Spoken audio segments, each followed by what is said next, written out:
mas acabou virando uma seita que terminou com a morte de 6 pessoas, um tiroteio com a polícia, 2 ataques de katana, isso mesmo, a espada, e alguns desaparecimentos misteriosos. Oi, eu sou a Gabi Fadel e bem-vindos a mais um Surto Coletivo, aquele vídeo onde eu surto com alguma coisa e deixo vocês completamente surtados também. Antes de a gente começar o vídeo, não se esquece de já curtir se você gosta aqui do Surto Coletivo e se inscreve no canal se você não for inscrito ainda. E hoje a gente vai falar da seita dos Zizians.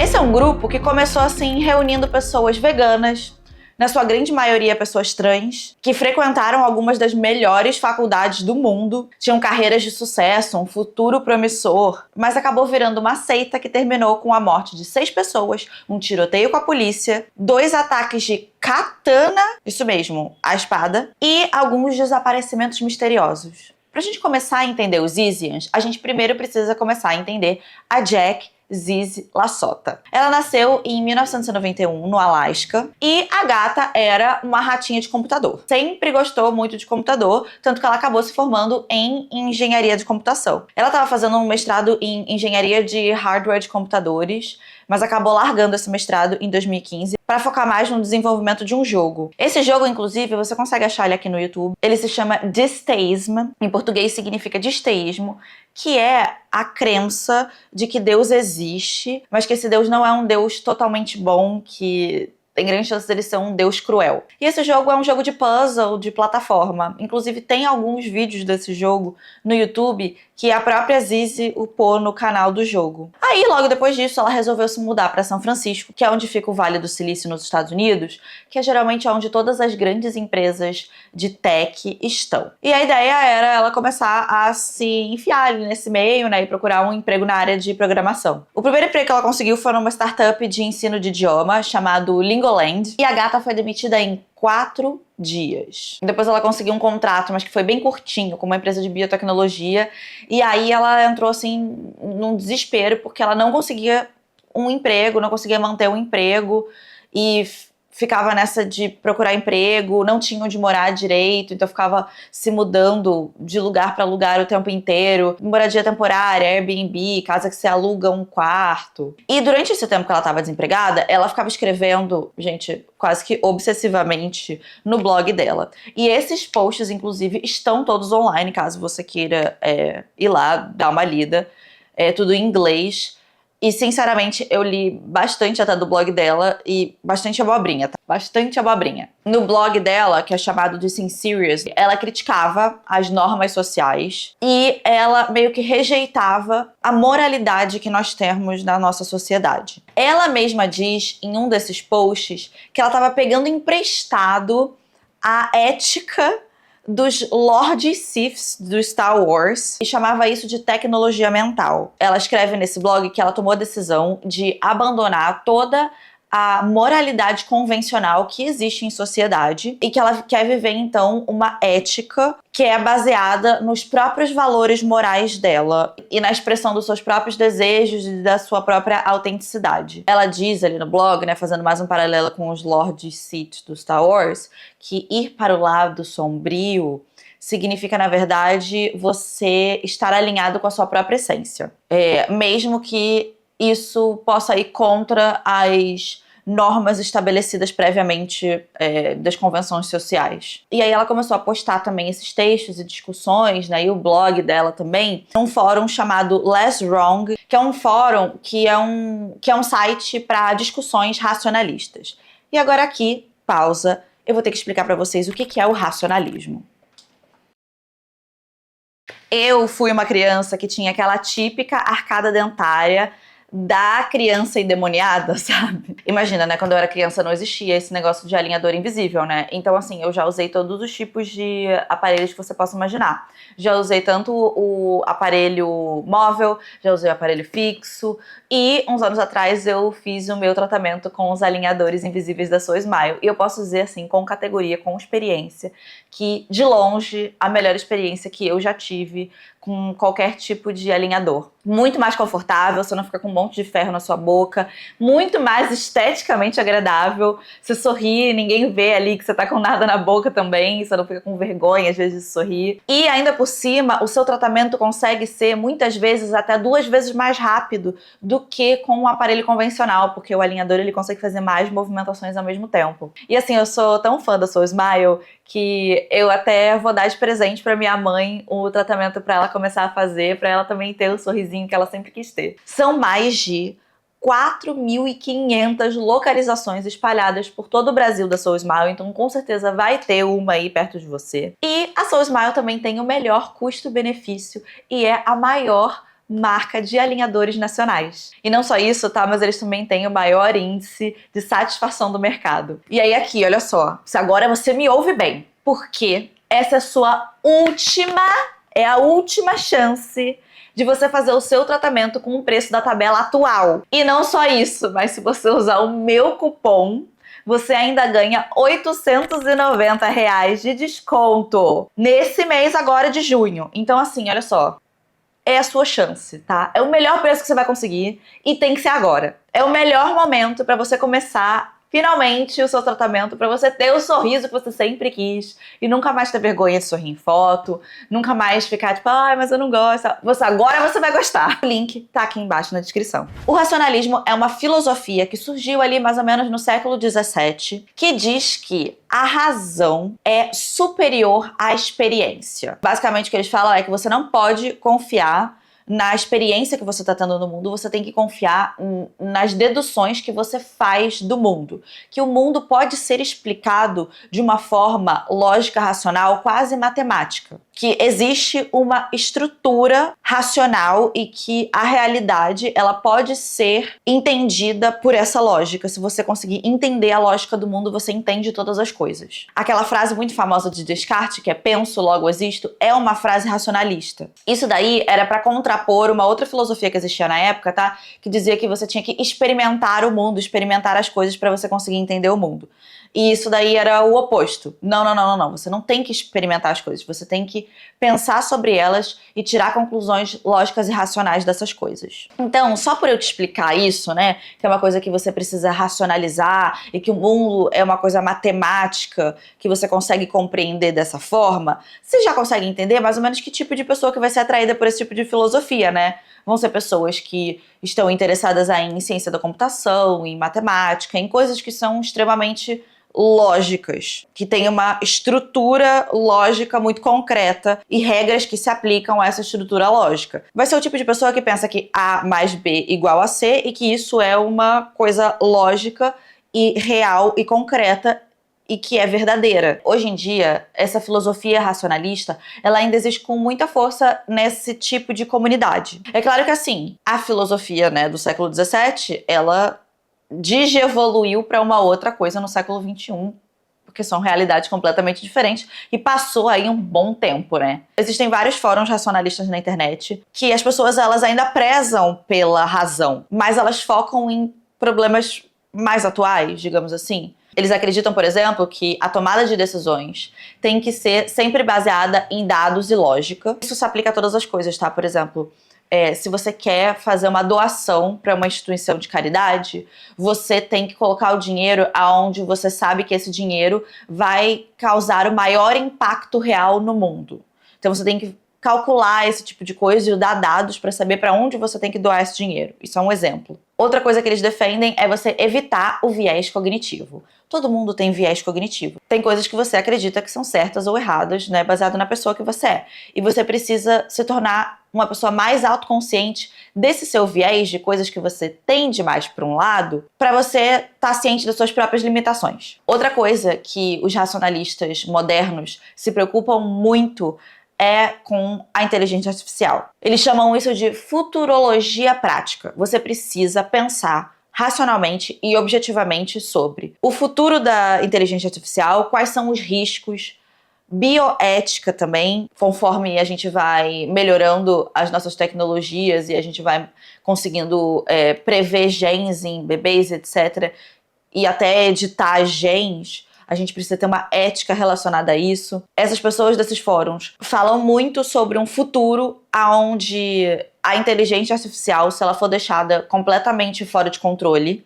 sabe, deixar o negócio ir evoluindo assim, sem impor regras, vai tornar a nossa própria humanidade obsoleta. A gente vai ficar pra trás. E uma das coisas que essas pessoas defendem é que, então, pra gente evitar esse tipo de catástrofe, né, do apocalipse não ser por causa do aquecimento global, como a gente estava esperando no final ser por causa da inteligência artificial, é você alinhar a inteligência artificial com a moralidade humana. Você programar dentro dessas inteligências artificiais regras morais. Para as pessoas racionalistas, a mente, o cérebro humano, ele é só mais um sistema operacional. Então, ali, se você tem um sistema operacional, é como se fosse um código, como se fosse um código de Java, isso é algo que você pode melhorar. Enfim, agora que você entendeu a filosofia racionalista moderna, vamos voltar para a história. A Ella Sota, ela compartilhava os textos e o blog dela nesse fórum Less Wrong. E aí, aqui é uma coisa engraçada, tá? A Ella Sota, ela tinha 2 contas. Que, assim, é uma coisa que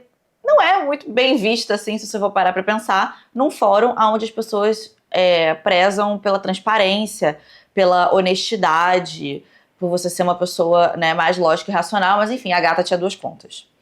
A primeira conta era o nome dela mesmo, era Lassota, Jack Lassota. Não muitos posts, tá? Tinha, assim, um post aqui, outro ali e tal, e ela postava principalmente mais sobre o jogo dela, aquele jogo que ela tava programando. Mas, em 2018, a gata fez outra conta. Esse novo nome de usuário era Ziz. E foi aí que a gente tem o começo da Jack Lassota criar essa outra persona online que vai ser o que vai moldar o resto da história. Inclusive, também foi mais ou menos aí nessa época que ela começou a transicionar de gênero. Ela tinha nascido, né, biologicamente do sexo masculino, e aí ela começou a transição e começou também a fazer terapia hormonal. E aí, enfim, né, a gata tava passando por todas essas mudanças na vida dela, postando nesse fórum, e a vida pessoal dela estava um puro suco do caos, porque ela não conseguia um emprego de jeito nenhum, ela não conseguia arranjar um lugar pra ela morar, ela ficava pulando de Airbnb pra Airbnb, de casa de aluguel de quarto para aluguel de quarto. Inclusive, ela culpava muito a desenvoltura social dela pelo fato dela não conseguir arranjar um emprego. Ela achava que ela ia mal nas entrevistas. Ela não conseguia muito... ser uma pessoa super sociável, assim, então numa entrevista de emprego, né, não ia muito bem. A gata estava fodida, tá? Tava passando ali por um período péssimo. Foi em 2016 que a Jack, ela conheceu a Gwen Danielson. Elas se encontraram exatamente num desses encontros aí de grupos racionalistas. E logo ali no início, o que fez com que a Ziz, que é a Jack, né, se interessasse pela Gwen era essa coisa dela não saber se a Gwen era uma pessoa trans ou não. Principalmente porque ela já tava ali, né, começando a se interessar por isso. Era uma coisa ali que fazia com que ela se sentisse atraída, e eu não tô falando necessariamente de atração sexual, no caso, mas atraída pela pessoa. Só que aí elas foram desenvolvendo mais essa relação, né? E foi a Gwen que apareceu com essa ideia pela primeira vez, porque a Gwen, ela tinha comprado um veleiro e ela morava nesse veleiro numa marina que permitia que tivesse residentes dentro dos barcos. E chamou a Jack pra ir morar com ela. Ela pagava $600 por mês pra morar no barco, e isso incluía meio que tudo ali que você precisava, inclusive as taxas da marina, que você tem que pagar, tipo, um preço ali pra você estar com o seu barco estacionado. E isso era o mais barato que ela conseguia encontrar, assim, em qualquer lugar que fosse em terra firme. Era muito, muito, muito barato, apesar do espaço ser muito apertado. E aqui eu preciso fazer um parênteses, que se você for pegar $600 e você for converter, você vai falar, caralho, quando que isso é barato?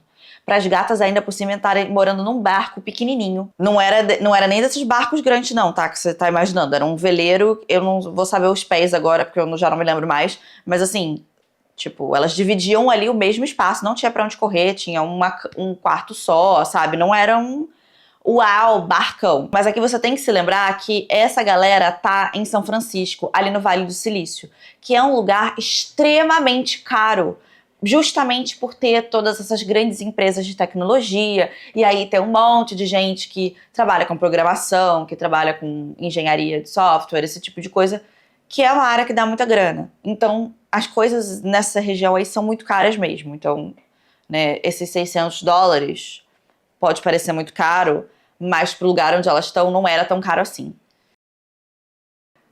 Enfim, a Jack, ela tava meio sofrendo porque não tinha espaço no barco pra ela montar o setup de computador dela, que ela tinha 3 monitores, não tinha espaço pra isso. E ela não conseguia também ficar em silêncio, sozinha, pra programar as coisas que ela gostava de programar, porque ela estava dividindo espaço com outra pessoa e era um espaço muito apertado. Mas, assim, por algum tempo, tá, apesar disso e tal, até que funcionou.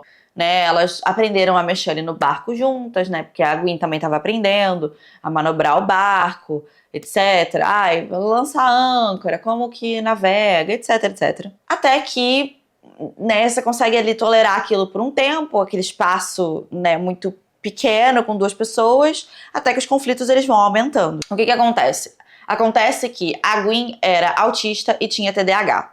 E a Jack era uma pessoa, assim, extremamente obsessiva e rígida.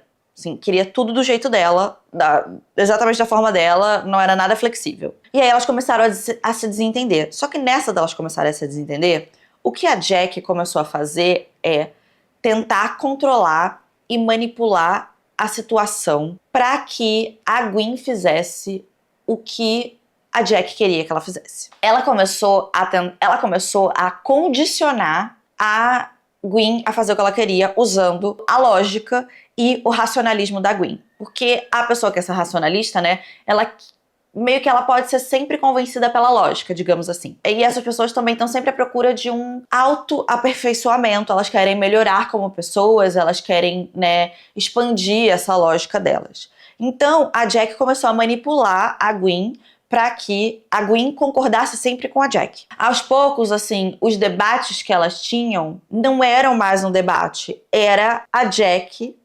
doutrinando a Gwen a ser quem ela queria que a Gwen fosse. Ela mesma escreve no blog dela que depois que ela começou a fazer isso com a Gwen, ela mesma escreve no blog dela que depois que ela começou a fazer isso com a Gwen, abre aspas, com o tempo, ela se tornou menos dolorosa de se conviver. E aí aqui, eu acho que é quando eu sinto que tem essa transformação da Jack pra Zizi, que é essa outra persona da seita. Porque ela, nesse período que elas estavam morando juntas, né, ela também evoluiu essa filosofia dela, né, que ela escrevia ali no blog, etc. Foi quando ela começou a realmente acreditar que você ser uma pessoa com uma moralidade convencional que a gente tem no mundo real é algo que iria te prender, vai te segurar para trás. E que você ser uma pessoa sociopata era melhor, era uma necessidade, que você então iria usar só a sua razão. E também foi nessa época que ela começou a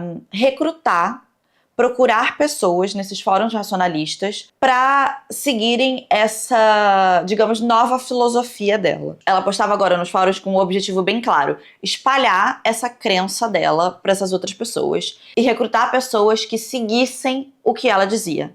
Igual ela tinha feito com a Gwen. E o jeito que ela fazia essas abordagens com as pessoas, geralmente era um jeito que era um pouco mais controlador. Tava ligando o tempo inteiro pra fazer videochamada com a pessoa, mandando um monte de e-mail. Tava em constante contato digitalmente com a pessoa, assim, de uma forma meio obsessiva. Que era meio que pra conseguir dominar mesmo o jeito que a pessoa pensava. E as interações que ela tinha com as pessoas também não era uma coisa que era super natural e espontânea. Era tudo meio que scripts que ela criou, que era pra pessoa achar que tava tendo uma conversa ali com ela, mas que no final ela ia chegar à conclusão que agora Zizi queria que ela chegasse. Então, ela começava ali com o script, ia falando, e a pessoa aos poucos ia chegando na conclusão que ela queria, a Zizi queria. E ela fazia isso assim com todo mundo, era uma coisa que era quase desenhada, que logicamente ela sabia que se ela fosse seguindo essas coisas, as pessoas iam chegar nessa conclusão que ela queria. Que é uma forma de manipulação, né? Você tá manipulando a pessoa pelo pensamento lógico dela. Ela começou também a pregar que a mente humana, o cérebro humano, não era uma consciência única e unificada, que você não tem só uma consciência no seu cérebro. Ela dizia para as pessoas que as pessoas tinham 2 consciências, uma em cada hemisfério do cérebro. E aqui eu quero fazer um parênteses. Essa ideia dela, eu acredito que ela pegou emprestado de uma pesquisa que existe, uns experimentos que existem de fato, que falam sobre 2 consciências no cérebro. Eu tenho um vídeo aqui no canal que fala exatamente sobre isso. E se você nunca viu esse vídeo no canal, é um vídeo muito legal. Eu acho que é um dos meus vídeos favoritos aqui do canal, tá? Mas se você já assistiu o vídeo e não se lembra, ou não quiser ir lá assistir um vídeo gigantesco antes da gente voltar aqui, eu vou te dar um spoiler, tá?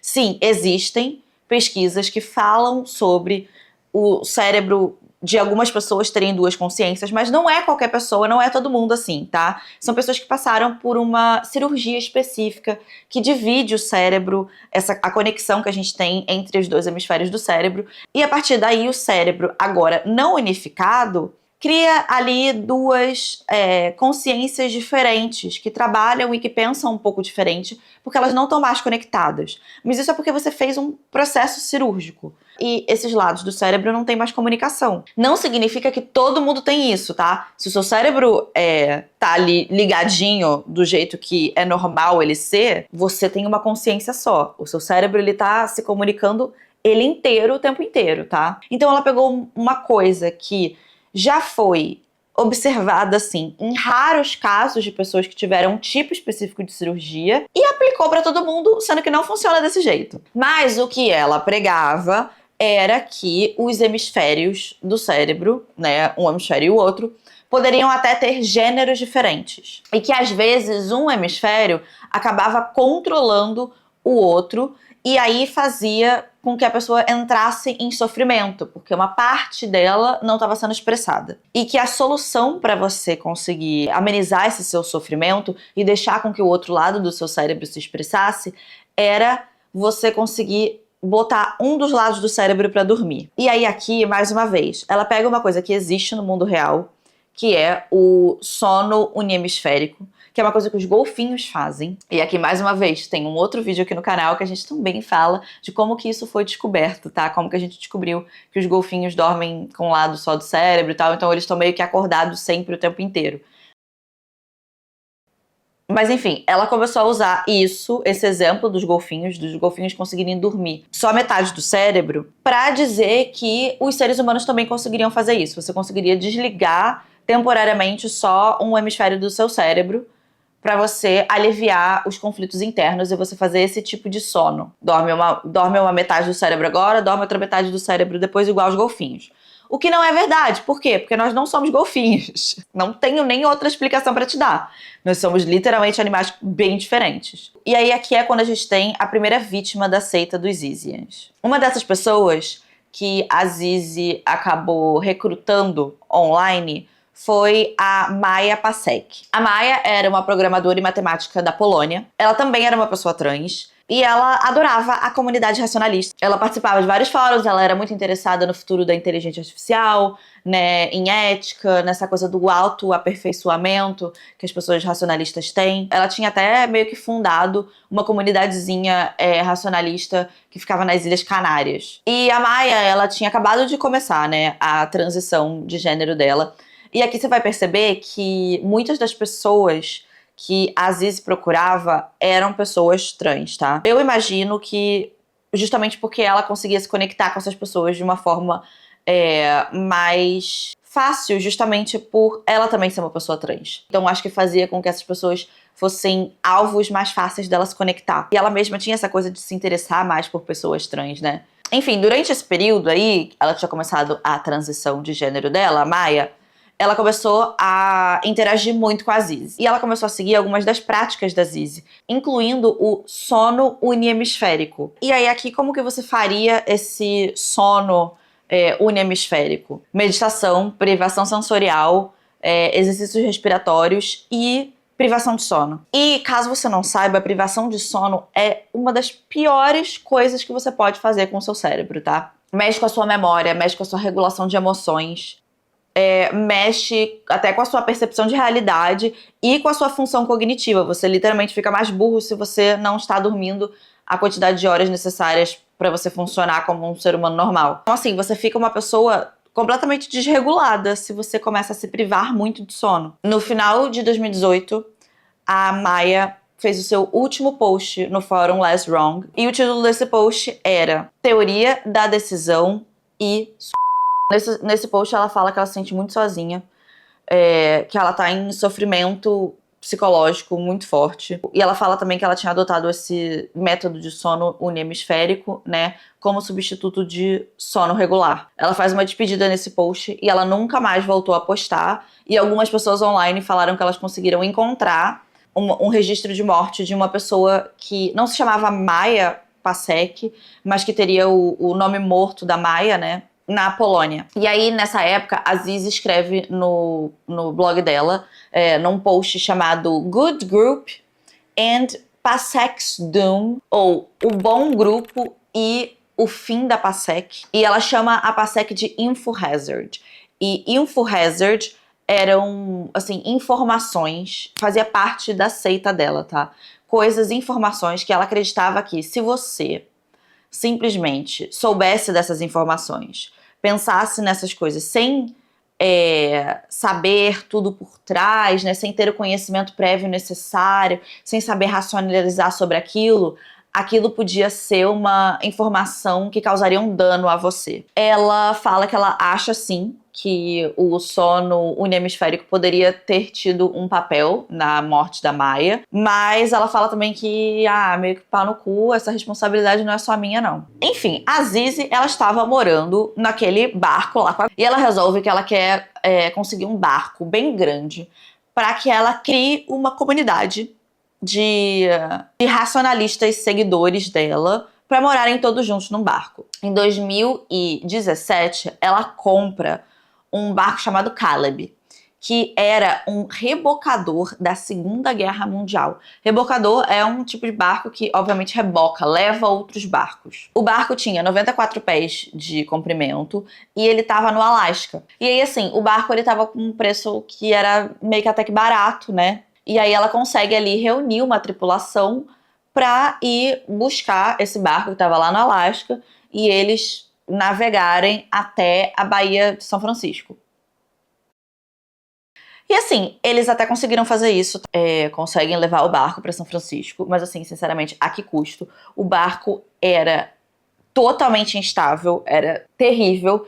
Quando eles chegaram na Bahia, eles já chegaram causando, bateram numa boia. Aí tinha gente reclamando que esse barco tava lá, falou, meu Deus, o barco já bateu na boia aqui, que não vai causar, mas enfim, ficaram lá, deu tudo certo até. E esse grupo que ela reuniu morou lá por muitos anos. Enquanto eles estavam morando lá no Caleb, nessa marina, eles fizeram amizade com um outro barqueiro, né, tinha um barquinho lá no porto, chamado Curtis Lind. E aí aqui você precisa guardar esse nome para o futuro, tá? Enfim, em 2021, a Zizi desiste do Caleb e ela vende a parte dela, porque tinha sido, né, dividido entre outras pessoas o barco.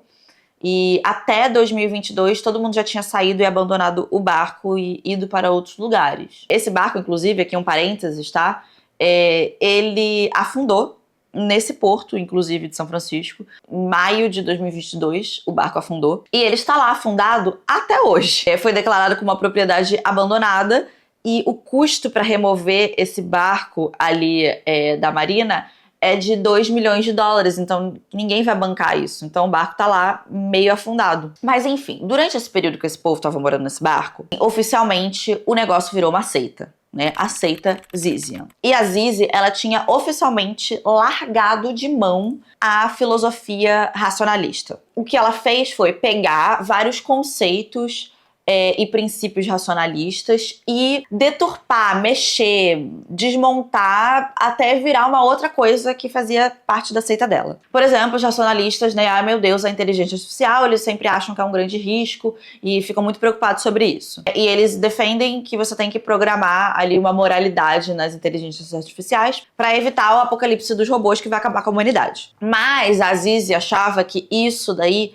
não era bom o suficiente. Os Zizians acreditavam que ações extremas são justificáveis contra qualquer coisa ou qualquer um que impedisse o controle da inteligência artificial. Eles achavam que violência, inclusive, era justificável contra qualquer pessoa que tentasse impedir eles de chegar nesse objetivo de controlar totalmente a inteligência artificial. Isso, inclusive, é assim um dos grandes princípios dos Zizians, que se você matar uma pessoa vai impedir o sofrimento de muitas outras isso não é só justificável, como é necessário. Os racionalistas, por exemplo, eles acreditam na teoria da decisão atemporal, que significa que você não deveria escolher a melhor coisa para você agora. Você tinha que pensar em todas as suas versões, em todos os universos alternativos que poderiam existir, e você tomar a decisão que você gostaria que todas as versões de você mesmo,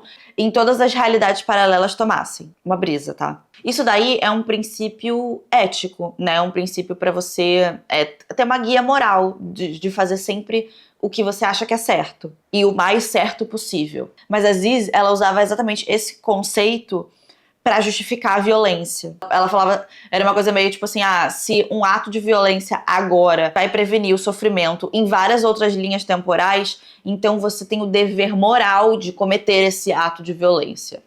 É um sacrifício necessário em nome de todas as possibilidades de universo. É um dever cósmico. A Ziz também acreditava que você ser uma pessoa vegana é basicamente um marcador de você ser uma pessoa boa. Se você não é vegano, você é uma pessoa ruim e ponto. É isso, não tem discussão. O veganismo é um teste moral claro e objetivo. Inclusive, ela dizia que se você não era uma pessoa vegana, você deveria ser punido por causa disso. Porque você ser uma pessoa vegana é você ser uma pessoa verdadeiramente altruísta. Os Zizians também acreditavam que a moralidade tradicional, religiosa, política, social, enfim, né? Os tipos de moralidade que existem na nossa sociedade são todos uma farsa, é tudo fake, e são uma construção de um sistema corrupto, que eles chamam esse grande sistema corrupto como se fosse uma entidade chamada Kala, e que esse sistema corrupto, a Kala, quer controlar as pessoas. Então, por isso, eles têm que necessariamente destruir tudo que for imposto. Desde regra social, coisas básicas de convivência com as outras pessoas, até a sua própria identidade pessoal, porque foi uma coisa que foi imposta a você. E aí é que entra um pouco dessa coisa da Aziz gostar tanto de pessoas que fossem transgênero, porque elas estavam desconstruindo essa identidade pessoal. Ela diz basicamente que se você está vivendo sob o domínio da Kala, você está morto por dentro. E que a missão das pessoas, dos Zizians, é justamente conseguir escapar disso. Mesmo que para você conseguir escapar, você tenha que se isolar totalmente da sua família, dos seus amigos, de tudo, da sociedade, tomar medidas muito drásticas. E também eles acreditavam naquela coisa, né, de que certas ideias, se você soubesse, né, tivesse acesso a elas sem você estar preparado, poderiam destruir a sua mente, o seu cérebro, que eram os tais dos info-hazards. E então era por isso que certas coisas da filosofia dos Zizians, assim, você só podia saber depois que você tinha sido iniciado, já tinha passado por um certo processo, tinha camadas, né, para você conseguir ter os conhecimentos mais profundos. Como toda seita funciona? Que é sempre assim, você tem que fazer parte para você saber das coisas, que é para te deixar curioso, que é para você querer, né, ir lá e ver qual que é, e tem que ter essa coisa para você entrar cada vez mais dentro.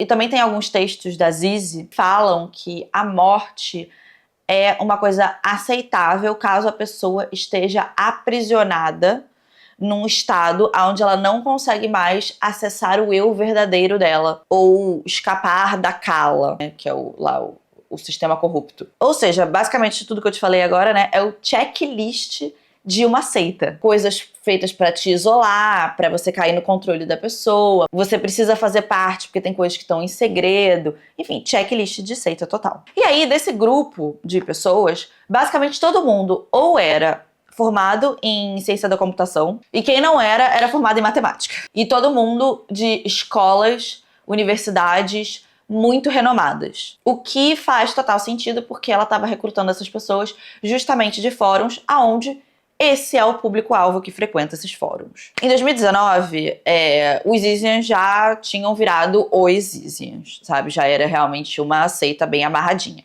E aí, eles queriam provar que eles estavam rejeitando os valores racionalistas, porque eles queriam se diferenciar dos racionalistas. E aí, a Zizi e alguns dos seus seguidores mais devotos que era a Gwen, uma moça chamada Emma Burhanian e o Alexander Litton, foram todos fazer um protesto em um retiro de ex-alunos no Centro de Racionalidade Aplicada, que era, né, um centro de racionalistas, um grupo do qual antes eles faziam parte. Eles foram vestindo umas túnicas pretas, tá? Uma roupona preta, assim, e máscara do cara do V de Vingança. E invadiram um retiro. E aí eles estavam distribuindo panfleto, tá? Um panfleto que dizia que os racionalistas estavam errados. Falava que essa coisa de alinhar inteligência artificial com moralidade humana estava fadada ao fracasso, que todos nós íamos morrer por seguir os racionalistas, um papo assim. O que eles diziam, assim, no panfleto era que uma pessoa mal intencionada, ela ainda pode conseguir explorar uma inteligência artificial, mesmo dentro dessa moralidade imposta. O que tanto faz você botar moral na inteligência artificial ou não, que não vai dar certo. Só que acontece que eles começaram a meio que não deixar as pessoas saírem do lugar. E aí começou a rolar um grande pânico entre as pessoas que estavam presas ali dentro. E eles começaram a achar que um dos Izians parecia que estava armado. Chamaram a polícia chegou e aí prendeu todo mundo do grupo. Não encontraram nenhuma arma de fogo com eles. Encontraram spray de pimenta, estavam com câmera, tipo, no corpo pra gravar, rádio, comunicador e tal, né? Mas não tinha nem explosivo, nem arma. Só que assim, a Zizi e os outros, eles assim, não foram nada cooperativos, tá? Eles se recusaram totalmente a cooperar com a polícia. Foram acusados de invasão de propriedade, resistência à prisão e de colocar menores em perigo, porque tinha ali entre as pessoas que estavam presas dentro do espaço, né, tinham crianças. Depois disso, obviamente, a comunidade racionalista, né, passou a ser inimiga número 1 dos Izians. Eles ficaram com muito medo do extremismo deles e do potencial de violência. E aí eles até criaram um site para alertar as pessoas dos perigos dos Izians. Em março de 2021, a gente tem a nossa segunda morte relacionada ao grupo dos Izians, que é da Jay Winterford. A Jay também era uma mulher trans e fazia parte do grupo dos Izians, apesar dela não estar fisicamente com o grupo do barco, né? Ela tinha feito tudo que os Izians pregavam, de se isolar socialmente das outras pessoas. E um dos últimos comentários que a gente consegue encontrar dela na internet foi um comentário no blog da Zizi, que fala, abre aspas, tenho tentado destruir meu sistema há meses por acreditar que ele me faz mais mal do que bem. Mas aí agora, os Izians que estavam no barco, eles largaram, né, saíram do barco. E eles precisavam encontrar um lugar para eles manterem ali a pequena comunidade deles em terra firme. E aí você pode se lembrar que eles fizeram amizade com aquele outro barqueiro chamado Curtis, lembra? O Curtis tinha vendido o barco que ele tinha e comprado um terreno e ele fez ali sabe aqueles negócios que a gente vê em filme americano, que é um pátio cheio de trailer que a galera mora? Ele criou ali um espaço onde artistas podiam alugar, tipo um trailer, um container, uma coisa assim. Ele ofereceu ali pros Izians um espaço temporário para eles ficarem até eles conseguirem se organizar e tal. Eles tinham que consertar uns veículos que eles tinham, umas coisas assim. Pode ficar aí enquanto vocês estão fazendo isso.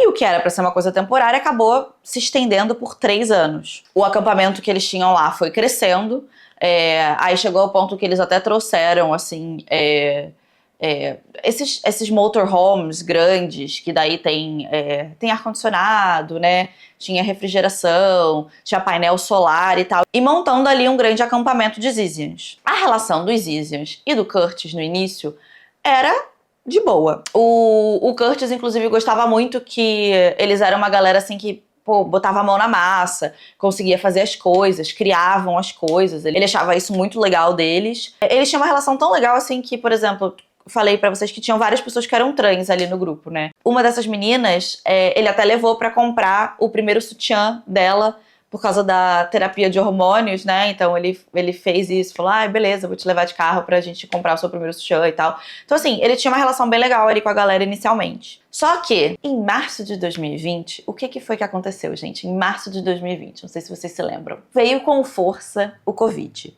E na Califórnia teve a ordem de quarentena, todo mundo tinha que ficar dentro de casa, a economia tava indo de mal a pior. E aí saiu uma nova lei que era uma lei temporária no estado da Califórnia, de que as pessoas não poderiam ser despejadas durante esse período. Então, assim, no início, os Zizians estavam pagando aluguel, mas no momento que saiu essa lei, eles pararam de pagar. E aí eles foram expandindo esse acampamento deles cada vez mais pela propriedade. Eles faziam coisas até do tipo assim, pegar um trailer que era de uma outra pessoa e colocavam uma fechadura deles lá e foda-se. E eles começaram a confrontar cada vez mais as pessoas e o Curtis. Os vizinhos que estavam em volta, né, desse acampamento, eles inclusive falavam como se aquilo ali fosse um grande complexo dos Zizians, tá? E eles achavam a galera muito bizarra, porque eles faziam algumas coisas, assim, eles ficavam andando pelados, né, falavam sozinhos. Eles faziam como se fossem, assim, uns rituais estranhos, que eles usavam máscara de gás e túnica preta, ficavam dançando na floresta, fazendo umas coisas, assim, estranhas. Os vizinhos achavam uma galera muito estranha, tá? E aí, enquanto isso, ainda tava rolando por trás aquele processo do protesto que eles tinham feito, que ainda não tinha sido resolvido. E a Ziz fazia várias coisas, assim, pra enrolar esse processo o máximo que dava.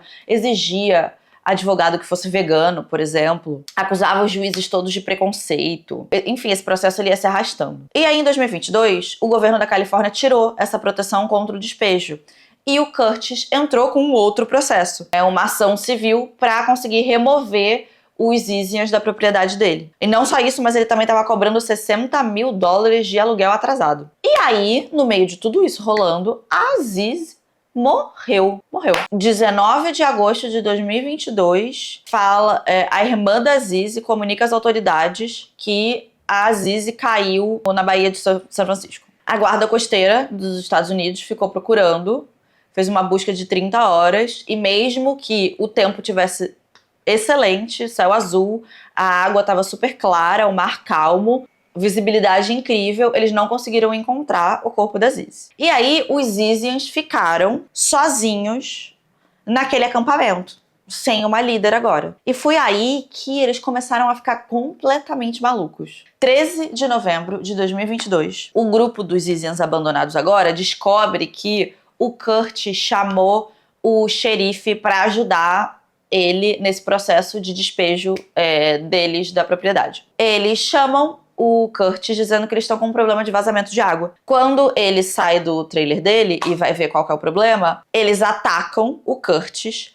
com uma katana. De todas as coisas do mundo, uma katana. O Curtis foi esfaqueado 50 vezes. Ele perdeu o olho direito durante a briga e ele foi empalado pela espada no peito. Só que, no meio de tudo isso, ele estava armado e ele revidou. Nesse processo de atirar contra eles, ele feriu o Alexander e matou a Emma. E foi nesse jeito, tá? Ele com essa espada empalada, sem o olho direito, que ele foi pedir ajuda para vizinhos. Os vizinhos abriram a porta e viram uma pessoa nesse estado. O plano dos Zizians, que eles admitiram depois, era esquartejar ele e dissolver depois o corpo com ácido. Bom, o Curtis, apesar de tudo isso, ele sobreviveu. E o Alexander também, mas ele foi preso imediatamente. Os outros Zizians que estavam ali foram detidos todos no local, né? E todos os três que faziam parte do grupo foram acusados de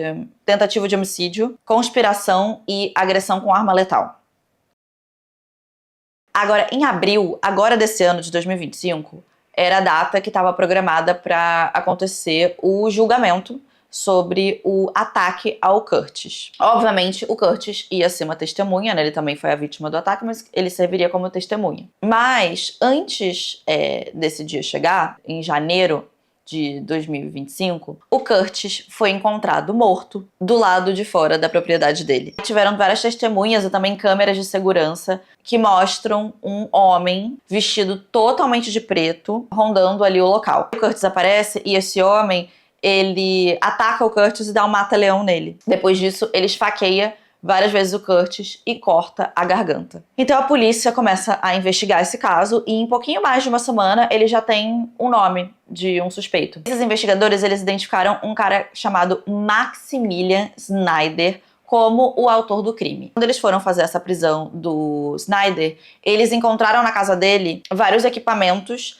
que batiam exatamente com a descrição que tinha sido feita pelas testemunhas, incluindo o gorrinho, era exatamente o gorrinho que tinha sido descrito, a bainha da faca era a mesma. E eles também verificaram os dados, né, do celular dele e viram que ele estava bem próximo à propriedade do Curtis na hora do ataque. Só pra você ter uma ideia de quem é esse Snyder, assim, ele se formou numa escola de ensino médio, assim, super prestigiada. Ele foi semifinalista numa competição para uma bolsa na faculdade. Ele entrou em Oxford em 2020, estudou ciência da computação e filosofia, com uma especialização em inteligência geral artificial. E era isso, o Snyder, ele era completamente imerso nesse mundo do racionalismo e da inteligência artificial. Eram, obviamente, coisas que ele se interessava muito, mas ele era uma pessoa vulnerável porque ele tinha um certo isolamento social. Em 2022, inclusive, o Snyder, ele tinha começado a conversar de novo com uma menina que tinha estudado junto dele no ensino médio, que é a Teresa Youngblood. E o Snyder e a Teresa se casaram em novembro de 2024. Quando os investigadores foram ver as conversas entre a Teresa e o Snyder, eles viram que os dois tinham uma grande obsessão pelos escritos da Zia. E a conclusão que eles chegaram é que provavelmente os dois foram se radicalizando juntos, né, mostrando um pro outro esses textos. A Teresa, inclusive, tinha se mudado para Carolina do Norte para morar junto de uma outra integrante dos Izians, porque os Izians, eles tinham esse grupo, né, nesse acampamento que morava uma galera, mas a maioria das pessoas, por ser uma coisa que é principalmente online, estavam espalhadas, né, por vários lugares do mundo. O Snyder foi preso, ele tá aguardando o julgamento dele e, se ele for condenado, ele pode possivelmente pegar uma pena de morte. Só que, antes mesmo do Snyder ser preso, quem já estava preso antes era a esposa dele, a Teresa, que já estava presa por causa de um outro assassinato. A Teresa, ela também sempre foi uma menina brilhante, ela estudou inclusive na mesma escola que o Bill Gates estudou, e ela também era completamente obcecada por ciência da computação, veganismo e inteligência artificial. Ela estava na faculdade para cursar, inclusive, ciência da computação. Quem apresentou para Teresa os Zizians foi uma amiga dela, a Ofélia. A Ofélia era uma matemática alemã que trabalhava no mercado financeiro, e enquanto ela estava trabalhando no mercado financeiro lá em Nova York, ela ganhava coisa de $500 mil por ano. Ela também estava bem no processo de transição de gênero dela. Só que assim, gente, um belo dia, tá, novembro de 2023, a gata simplesmente largou tudo, largou o emprego, largou casa, largou todas as coisas, se mandou pro aeroporto, deixou de falar com a família, com os amigos, ninguém mais sabia onde que a gata tinha ido. A Teresa fez uma coisa muito parecida também em maio de 2024. Ela arrumou uma mochila, pegou o passaporte dela e vazou. Trocou o número do celular, mandou uma última mensagem pra mãe dela de despedida e é isso. Ela se mudou pra Carolina do Norte e tava morando junto com a Ofélia, e o Snyder ficava indo direto pra lá pra visitar elas. E os vizinhos diziam que eles viam às vezes um grupo assim fazendo uns rituais estranhos, usando umas roupas pretas esquisitas, fazendo umas danças, umas manobras, umas coisas assim que eles achavam um pouco estranho. Mas aí agora estamos no dia 20 de janeiro de 2025, né?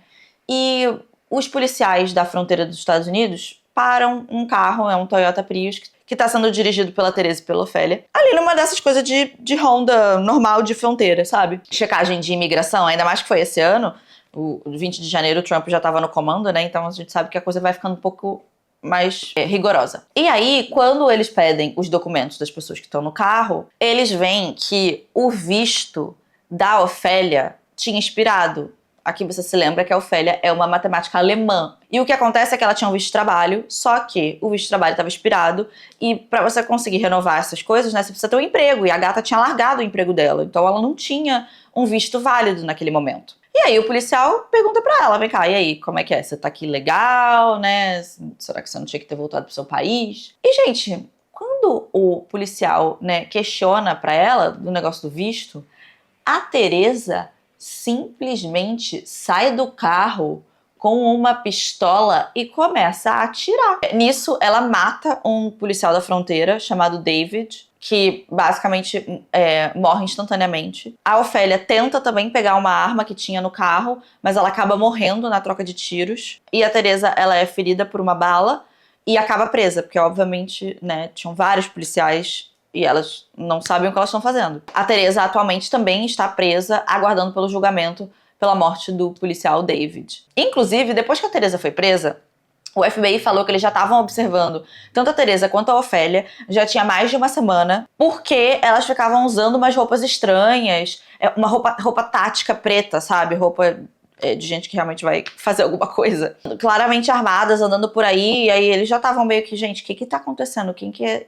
essa gente? E aí, né, depois que a Teresa foi presa, os policiais foram revistar o Prius, onde elas estavam, e aí eles encontraram capacete antibala, equipamento de sobrevivência, óculos de visão noturna, um monte de munição. E as armas que eles apreenderam, né, nesse carro foram rastreadas até uma outra pessoa chamada Michelle Zacchio, que é uma outra Zizian, que não era considerada suspeita ainda, mas ela era considerada uma pessoa de interesse, que é o que você é antes de você ser de fato um suspeito, por um duplo homicídio na Pensilvânia, nos Estados Unidos. Vamos lá, vamos falar da Michelle. Essa história começa no dia 2 de janeiro de 2023, porque os vizinhos ligam para a polícia que eles estão preocupados e a polícia vai fazer uma visita de bem-estar, que é quando, assim, você liga e fala, olha, eu não sei se eu tenho aqui um vizinho meu que eu não sei se tá muito bem, ou se você acha que alguém tá sendo abusado, tá rolando violência doméstica, alguma coisa, você pode ligar pra polícia e pedir pra violência fazer essa visita de bem-estar pra ver se tá tudo bem. Quando a polícia chega na casa, eles encontram o Richard e a Rita Zacchio mortos dentro da própria casa. Eles tinham sido executados a queima-roupa, o tiro muito próximo, e não tinha nenhum sinal de luta. A Rita tinha levado um tiro na parte de trás da cabeça, ou seja, ela estava de costas. E o Richard tinha recebido o tiro de lado e dava pra ver que ele tinha colocado a mão na frente pra tentar se proteger. Eles foram nos vizinhos, né, e pegaram as imagens da câmera de segurança de um dos vizinhos. Viram um carro chegando às 11h30 da manhã, mais ou menos, no dia 31 de dezembro. Aparece ali duas figuras não identificadas. Eles entram e saem da casa em 20 minutos, que era o tempo possível para esse assassinato. E enquanto eles estavam lá dentro, o áudio dessa câmera pega a câmera falando assim, mãe, e oh meu Deus. E aí eles pegaram, né, as balas que estavam ali no lugar, né, da cena do crime, e eles fizeram uma análise. E eles descobriram que o modelo dessas balas era compatível com uma arma que a filha do casal tinha, a Michelle. Mas isso não é o suficiente para você ser acusado de um crime, tá? É porque você tem a mesma arma das balas encontradas. Você precisa de muito mais prova do que isso. A partir daí que eles começaram a investigar. Eles descobriram que a Michelle já conversava e já estava ali enfiada no meio dos Zizian já tinha anos. A primeira conexão que eles encontram entre a Michelle e a Zizi é de fevereiro de 2022. E é um post super esquisito, tá? A Michelle faz um post no Tumblr, que sinceramente quem usa Tumblr em 2022, mas ok. E ela admite que ela estava usando identidades falsas pra tentar investigar a Zizi. E aí ela fala que a Zizi estava ameaçando ela de morte se ela não assassinasse uma ex-amiga dela, da Michelle. Ela dizia que ela tinha que matar essa moça, que era chamada Alice, e instruir até ela a usar uma batata como silenciador da arma, e que se a Michelle dissesse não, então que a Zizi ia mandar matar a Michelle. Mas enfim, é uma história assim bem confusa, tá? No final a Michelle não mata ninguém, a tal da Alice está viva, e ela é aceita no grupo dos Zizians de qualquer forma. Mas apesar disso, a Michelle fala que ela tinha um álibi. Ela fala que ela tava em Vermont. Ela fala que ela tava com o colega de quarto dela, que é o Daniel Blank, em Vermont e tal, que ele poderia confirmar isso. Mas os investigadores também ficam meio assim, porque ela diz que ela não falava com os pais tinha vários dias, mas eles sabiam que era mentira, porque eles viram no celular dos pais e tinha mensagens que eles tinham trocado. E a Michelle era também a única herdeira do casal, que eles acharam que poderia ser o motivo do crime. Né? Mas enquanto as investigações estavam rolando, eles congelaram esse dinheiro. Enfim, eles continuam as investigações. E aí, em janeiro de 2022, eles vão prender a Michelle. E aí, quando eles vão prender a Michelle, eles encontram ela no quarto de hotel, perto do aeroporto da Filadélfia, nos Estados Unidos. Mas, quando eles prendem ela, eles acham estranho que ela começa a gritar como se fosse pro quarto do lado. Ela começa a falar bem alto, se comunicando com alguém do quarto do lado. E aí, a polícia fala, uai, vamos entrar no quarto do lado então, né? E quando eles entram no quarto do lado, quem está no quarto do lado? A Aziz. A Aziz não foi acusada de assassinato, mas ela foi acusada de obstrução e conduta desordeira porque ela desobedeceu às ordens dos policiais. E a Michelle, no meio de tudo isso, tá? Ela negou tudo, falou que não era verdade, que ela não tinha matado os pais. E eu não sei como, mas ela conseguiu evitar ser indiciada, ela não foi indiciada pelo crime. Só que quando, agora, em janeiro de 2025, eles encontram as armas da Michelle no carro da Teresa, e essas armas são usadas ali pro tiroteio, que acaba matando o policial, né? Os policiais falam assim, ah não, peraí, né? Peraí, nesse ângulo tem caroço sim. Eu não sei como é que eles não prendem... Eu não sei como é que ela não foi indiciada, né, quando eles prenderam ela a primeira vez, mas enfim. É obviamente que essa altura, olha quanto tempo já passou, né? Aconteceu em 2023, agora a gente tá em 2025. Obviamente que Michelle já desapareceu. Só que aí, em fevereiro, um cara que é um proprietário de um terreno lá em Maryland, também nos Estados Unidos, né? Ele percebe que tem uma galera que tá, assim, uma galera vestida totalmente de preto. Eles estão com 2 caminhões que estão meio que acampando ali na propriedade dele, ou tentando acampar. Ele liga pra polícia, né, e fala, qual é? Tem uma galera aqui estranha tentando acampar na minha propriedade. E quando eles chegam lá, quem que é essa galera, né? É a Aziz, é a Michelle e é o Daniel Blank, que era o roommate, você lembra? E aí, finalmente, essa galera toda é presa. Eles encontram com eles várias armas de fogo e, atualmente, toda essa galera tá aguardando julgamento. Esse eu acho que é um caso muito claro que mostra pra gente como as redes sociais podem ser usadas justamente para esse recrutamento de seitas. E como esse tipo de pensamento extremista pode ser perigoso até para pessoas que são extremamente inteligentes, mas às vezes se encontram em momentos fragilizados da vida delas. É claro que todas as pessoas estão aguardando por julgamento, então elas são inocentes até que elas sejam condenadas, né, apesar do que a gente ache. Então a gente ainda vai ter desdobramentos desse caso no futuro. Se você gostou desse vídeo, não se esquece de curtir. Não se esquece também de se inscrever no canal, caso você não seja inscrito ainda. E vire um lindo e mágico unicórnio bem surtadinho. E eu vejo vocês no próximo vídeo. Tchau!